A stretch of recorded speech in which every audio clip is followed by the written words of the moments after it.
Shalom, selamat datang kembali di channel ini bersama saya di Jaya Inspirasi.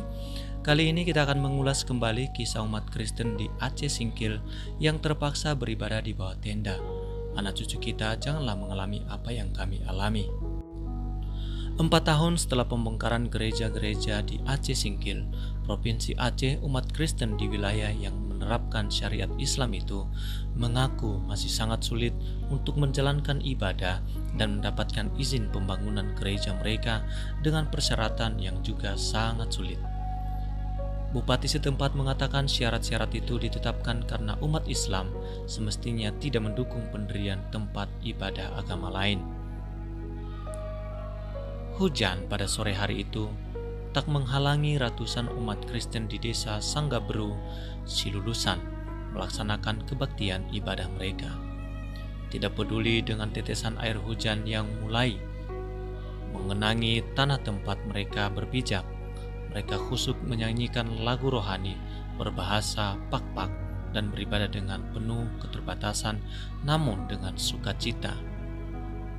Jemaat Gereja Kristen Pakpak Dairi GKPPD Sanggabru di Gunung Meriah, Aceh Singkil melaksanakan kebaktian di bawah terpal biru yang disulap menjadi atap gereja dengan berlantaikan tanah.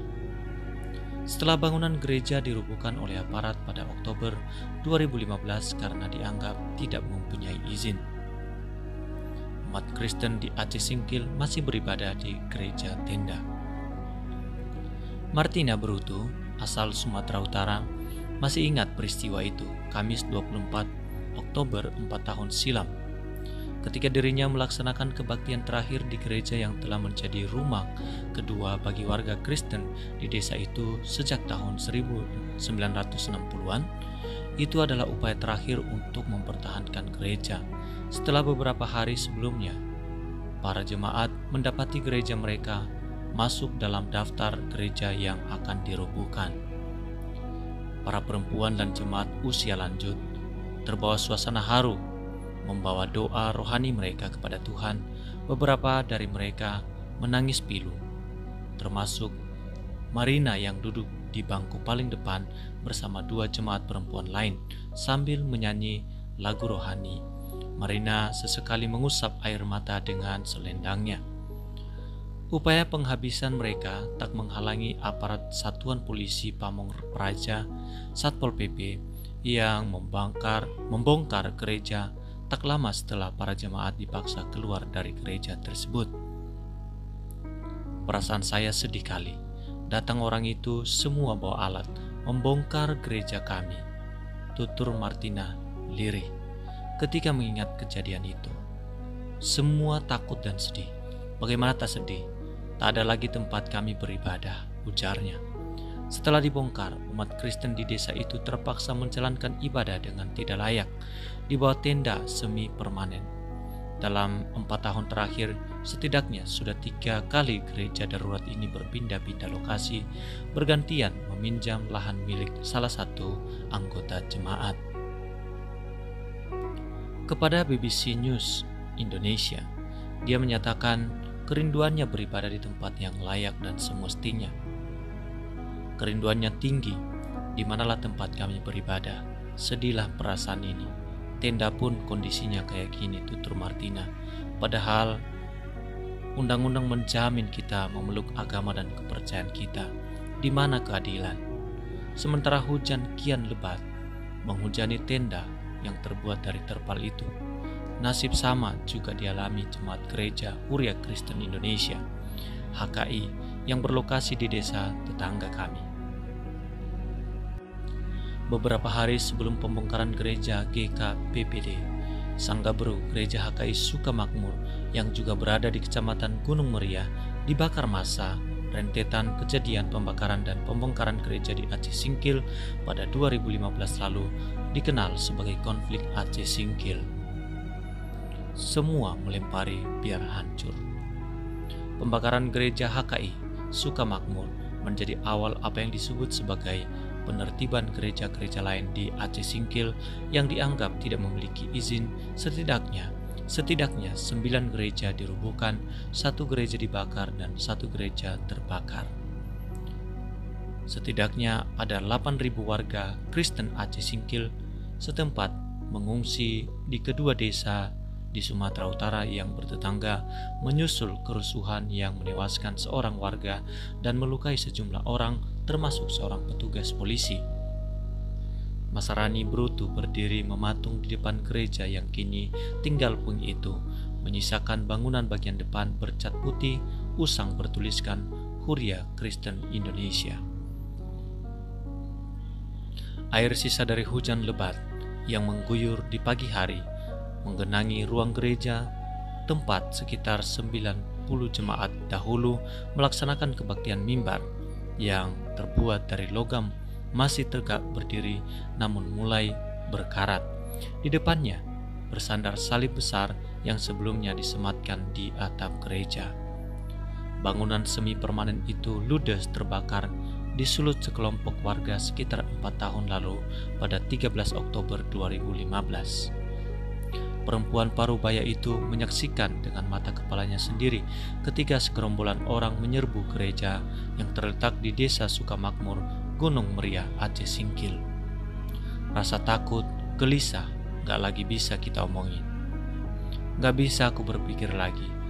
Aku hanya bisa menangis dan ketakutan gemetaran, hanya bisa meneteskan air mata saja, ujar perempuan yang akrab dipanggil Masa itu, menunturkan perasaannya kala melihat gerejanya perlahan dilalap api. Beberapa hari sebelumnya, sempat tersiar kabar beberapa gereja di kabupaten yang terletak berbatasan dengan Sumatera Utara itu harus ditertibkan karena tidak memiliki izin. Khawatir tempat ibadahnya menjadi salah satu gereja yang akan dirubuhkan, dipimpin oleh pendeta sekitar 30 jemaat. Sebagian besar perempuan melakukan kebaktian pada pagi itu beberapa saat sebelum insiden pembakaran terjadi. Waktu belum naik apinya, dipimpin Pak Pendeta lagi, kami bernyanyi, berdoa, dan beribadah. Kisahnya ada kesan pilu dari nada bicaranya. Kami di sebelah sawit di sana, disuruh berkumpul, ujarnya sambil menunjuk pohon sawit di sebelah gereja.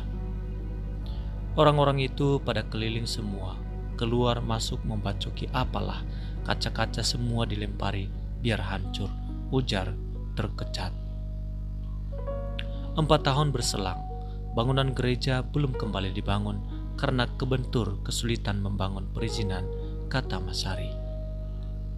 Tak jauh dari apa yang tersisa dari bangunan HKI Sukamakmur, umat Kristen di desa itu membangun tenda yang kini menjadi naungan mereka untuk menjalankan kebaktian di akhir pekan. Ketika BBC News Indonesia mengunjungi tempat itu pada Minggu 10 November, sekolah minggu sedang berlangsung. Anak-anak dari segala kelompok umur mengikuti pendidikan agama Kristen yang tak didapatinya di sekolah mereka, sebab sekolah-sekolah di Aceh mewajibkan siswanya belajar pendidikan agama Islam apapun agama mereka. Resmiati Burutu, salah satu guru sekolah minggu, menuturkan sebagian besar anak-anak belum pernah merasakan ibadah di gereja. Gereja yang selama ini mereka tahu adalah bangunan beratap tenda tak berdinding di tengah kebun dengan kursi-kursi plastik sebagai bangku gereja mereka. Memang sebenarnya kalau ibadah di gereja ini kendalanya banyak seperti hujan, nyamuk, itu yang menjadi hambatan anak-anak di sekolah minggu, ujar Resmi. Kadang anak-anak sekolah minggu berkata, "Kak, banyak sekali nyamuk, itu yang menjadi keluhan mereka. Apalagi kalau disertai dengan hujan, belum lagi semut yang berdatangan. Sementara jika musim kemarau tiba, debu juga menjadi keluhan anak-anak," kata Resmi. Yang dilakukan Resmi adalah menenangkan anak-anak agar tidak merisaukan kendala itu. Kadang di lokasi seperti ini banyak masyarakat yang memelihara binatang. Kadang aroma tidak sedap menjadi keluhan dan hambatan juga, ungkap Resmi. Menjamurnya gereja tak berizin umat Islam terusik. Konflik yang terjadi pada 2015 bukan yang pertama terjadi di Aceh Singkil. Sejak 1979, beberapa konflik terkait pendirian gereja terjadi di kabupaten yang terletak di dekat perbatasan dengan Sumatera Utara itu.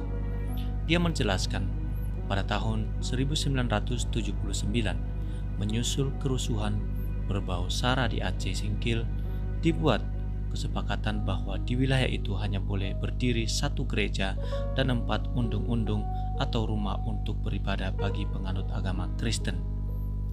Namun seiring dengan bertambahnya jumlah umat Kristen di Aceh Singkil, jumlah gereja dan undung-undung yang dibangun di Aceh Singkil terus bertambah. Pada 2012 yang lalu, terdata sebanyak 15 gereja dan undung-undung di luar bangunan yang berizin tidak diberi izin oleh pemerintah setempat. Hal itu diprotes warga Muslim yang merasa bahwa pembangunan rumah ibadah tersebut menyalahi 3 kesepakatan sekaligus, diantaranya Perjanjian Damai pada tahun 1979, Peraturan Gubernur Pergub Aceh Nomor 25 Tahun 2007, serta Surat Keputusan Bersama SKB Menteri Agama dan Menteri Dalam Negeri.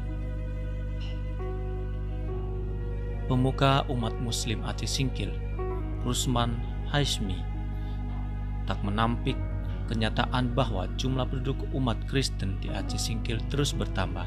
Dengan begitu, kebutuhan akan rumah ibadah mereka juga semakin banyak. Namun Rusman menegaskan, dengan berlakunya Undang-Undang Nomor 11 Tahun 2006 yang mengatur keistimewaan pemerintah Aceh dan penerapan syariat Islam di provinsi yang disebut sebagai Serambi Mekah itu, layaknya umat Kristen memiliki kearifan menyikapi persoalan tersebut. Rumah ibadah itu kan harus punya izin, harus ada proses izinnya, karena semakin banyak gereja tak berizin, umat Islam merasa terusik, tidak nyaman juga di negeri ini. Tokoh-tokoh berpikir seperti itu, apalagi masyarakat awam, tegasnya. Namun pada tahun 2015 konflik itu meledak, seperti diungkap oleh Ketua Forum Cinta Damai Aceh Singkil, Forcidas, Boas Tumangger, yang menjadi advokasi warga Kristen di Aceh Singkil. Penyebabnya itu isunya bahwa telah terjadi kristenisasi di Aceh Singkil dan menjamurnya gereja-gereja di sini, ungkap Boas. Pada saat itu terdapat 24 gereja di Aceh Singkil. Dari keseluruhan gereja, hanya 1 yang memiliki izin yang didapat sejak pemerintahan kolonial Belanda, yakni Gereja Kristen Pak Dairi GKPPD, Kuta Keterangan di Kecamatan Simpang Kanan.